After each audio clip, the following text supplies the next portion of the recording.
My name is Ted McCumber, and this is my wife Glenda. We're with First Baptist Grapevine in Grapevine, Texas, and we had the opportunity to teach a class, a young adult married class, in February of 2006.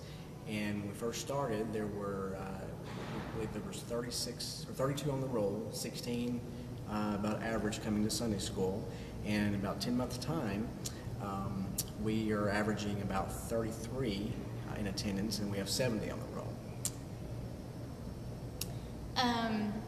With Double Vision, the concept is to grow and divide, and with some folks at first, when you tell them they're going to grow and divide, they think, oh, I'm going to miss my friends, and we already have a family.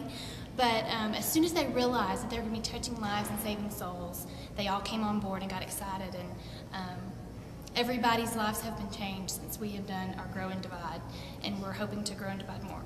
Yes. And when we first came into the class, it was already an existing class, and they were very receptive to, for us to come in.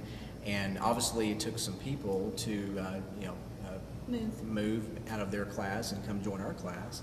And since that time, we've started a second Sunday school class in our department, or actually in the early service, and our church has actually gone to a dual service.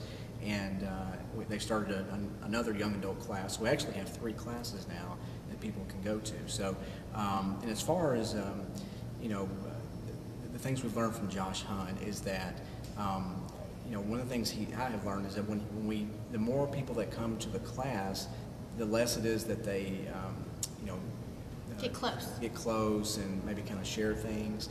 And one of the things that Josh Hunt says is that, it's good to, at that point, to grow and divide, because the less people that you have, the more they want to share and get more dialogue and things like that. So it's hard to be close in a big group of people.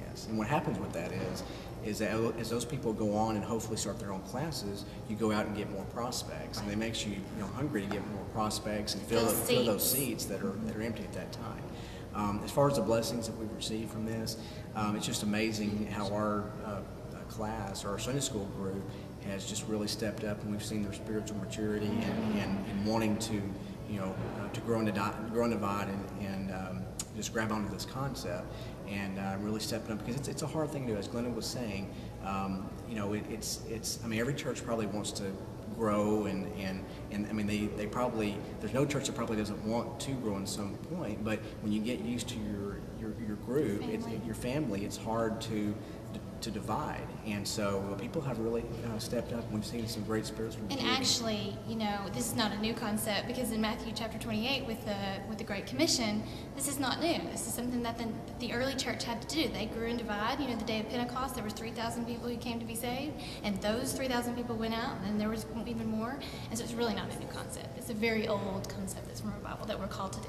Right. And that makes it even more special, because we're just doing what we're supposed to be doing. Yeah. And even through the dividing, I mean, we still stay close as a group. We still have fellowships together. Yeah, you don't ever lose friendship. Right, and we still, stay involved with email or fellowships, things like that. So it's definitely been a blessing for us. Yeah.